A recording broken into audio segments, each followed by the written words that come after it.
Assalamualaikum warahmatullahi wabarakatuh. Halo semuanya, bagaimana kabar kalian hari ini? Semoga kita semua tetap dalam keadaan yang baik-baik saja ya. Nah, sebelumnya perkenalkan saya Putri Aina dari jurusan Pendidikan Agama Islam IAIN Tulungagung.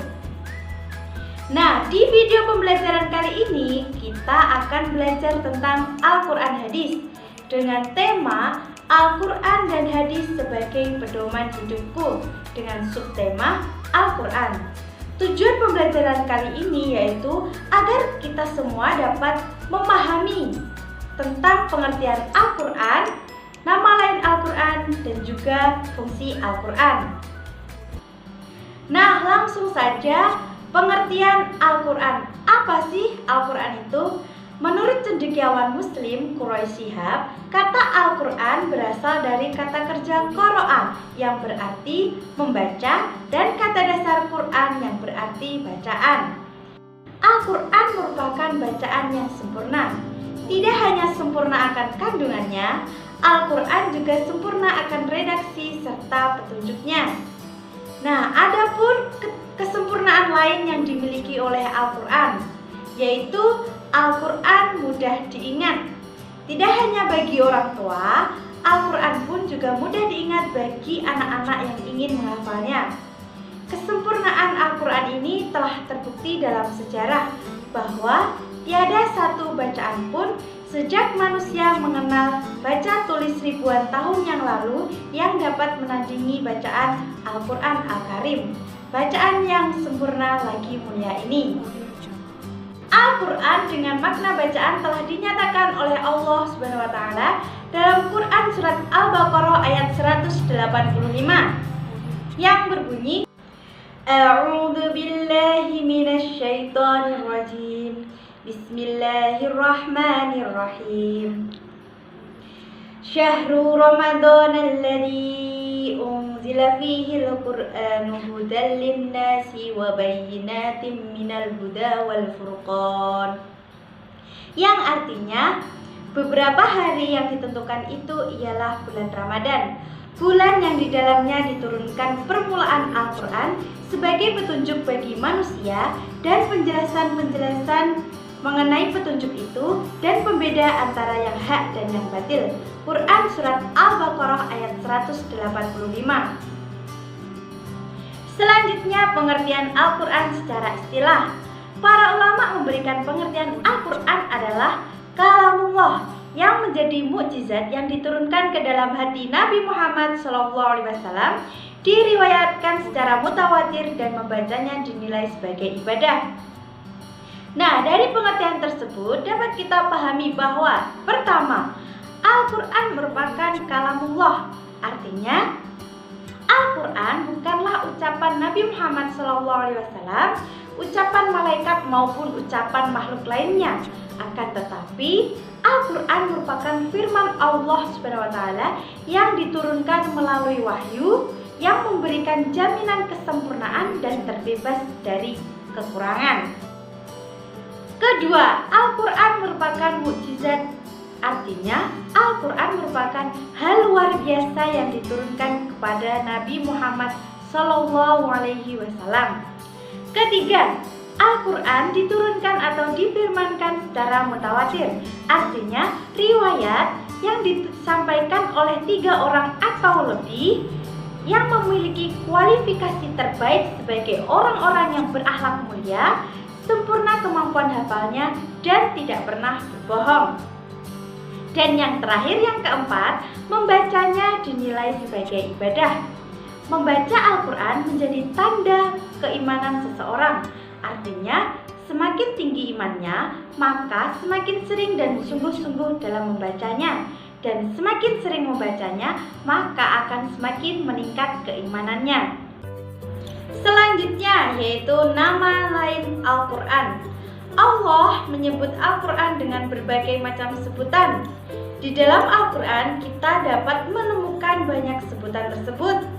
Salah satunya yaitu Alkitab atau Kitab Allah yang dapat kita temukan dalam Quran surat Al-Baqarah ayat 2 yang berbunyi A'udzu billahi minasyaitonir rajim. Bismillahirrahmanirrahim.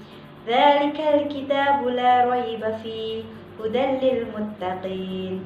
Artinya, kitab Al-Quran ini tidak ada keraguan padanya, petunjuk bagi mereka yang bertakwa. Quran Surat Al-Baqarah ayat 2.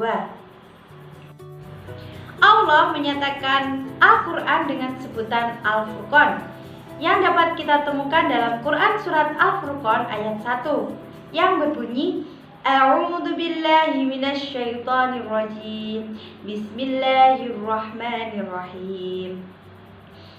Tabarakalladzi nazzalal furqana 'ala 'abdihi liyakuna lil 'alamina nadhira. Yang artinya, Maha suci Allah yang telah menurunkan Al-Furqan, yaitu Al-Quran kepada hambanya, agar menjadi pemberi peringatan kepada seluruh alam. Quran Surat Al-Furqan ayat 1. Selanjutnya yaitu fungsi Al-Quran. Kita telah mengetahui bahwa Al-Quran memiliki fungsi yang banyak terhadap kehidupan manusia. Di sini kita akan membahas tentang fungsi Al-Quran secara umum, yaitu yang pertama, Al-Quran sebagai sumber ajaran atau hukum Islam yang utama. Mayoritas kaum muslimin telah menyepakati 4 dalil atau sumber hukum sekaligus urutan dalam prioritasnya. Yang pertama yaitu Al-Quran, kedua Al-Hadis atau Sunnah atau As-Sunnah, yang ketiga Ijma', dan yang keempat Qiyas. Apabila dihadapkan dalam sebuah peristiwa atau kasus yang membutuhkan ketetapan hukum, maka yang dilihat pertama kali yaitu di dalam Al-Quran. Nah, baru jika tidak ditemukan di dalam Al-Quran, bisa dilihat atau ditemukan di dalam hadis, ijma' maupun qiyas. Fungsi Al-Quran yang kedua yaitu sebagai konfirmasi dan informasi terhadap hal-hal yang tidak diketahui oleh akal. Salah satunya yaitu peristiwa Isra Mi'raj. Bahkan peristiwa tersebut tidak bisa diterima secara langsung oleh akal manusia yang biasa. Nah, di dalam Al-Quran, peristiwa tersebut telah dinyatakan dan dijelaskan. Untuk itu, Al-Quran memberi informasi kepada kita semua tentang peristiwa Isra Mi'raj tersebut. Fungsi Al-Quran yang ketiga yaitu Al-Quran sebagai petunjuk hidup manusia ke jalan yang lurus tentang berbagai hal. Al-Quran tidak hanya menjadi petunjuk bagi orang yang beriman saja, akan tetapi juga menjadi petunjuk bagi seluruh umat manusia secara umum. Kandungan Al-Quran memang ada yang bersifat universal, yang berkaitan dengan ilmu pengetahuan, dan itu bisa menjadi petunjuk bagi manusia atau semua orang, tidak hanya bagi orang yang beriman Islam saja ataupun yang bertakwa saja. Fungsi Al-Quran secara umum selanjutnya yaitu Al-Quran sebagai pengontrol dan pengoreksi ajaran-ajaran terdahulu. Al-Quran merupakan kitab terakhir yang diturunkan oleh Allah SWT. Untuk itu, Al-Quran menjadi hakim dan standar dalam membenarkan ayat-ayat yang terdapat pada kitab-kitab terdahulu, yaitu kitab Zabur, kitab Taurat, dan kitab Injil. Kemudian, fungsi Al-Quran bagi kehidupan manusia. Allah menciptakan manusia di muka bumi ini sebagai khalifah atau pemimpin atau pengatur. Nah, agar manusia dapat menjalankan misinya dengan baik, maka Allah menurunkan Al-Quran sebagai panduan. Kemudian, fungsi-fungsi Al-Quran dapat kita ketahui dari nama lain Al-Quran. Misalnya, Al-Huda atau petunjuk. Di dalam Al-Quran terdapat 3 posisi yang fungsinya sebagai petunjuk, yaitu Al-Quran sebagai petunjuk manusia secara umum, petunjuk manusia yang beriman, dan petunjuk bagi manusia yang bertakwa. Nama lain selanjutnya yaitu Al-Furqan atau pembeda. Fungsi Al-Quran sebagai pembeda adalah Al-Quran dapat membedakan antara yang hak dan yang batil, atau yang benar dan yang salah. Di dalam Al-Quran, dinyatakan beberapa hal mengenai hal-hal yang boleh dilakukan atau yang baik dan yang tidak boleh dilakukan atau yang buruk. Demikianlah materi pembelajaran kali ini.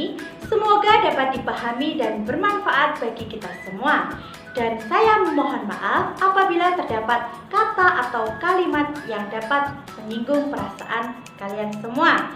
Terima kasih atas perhatiannya. Wassalamualaikum warahmatullahi wabarakatuh.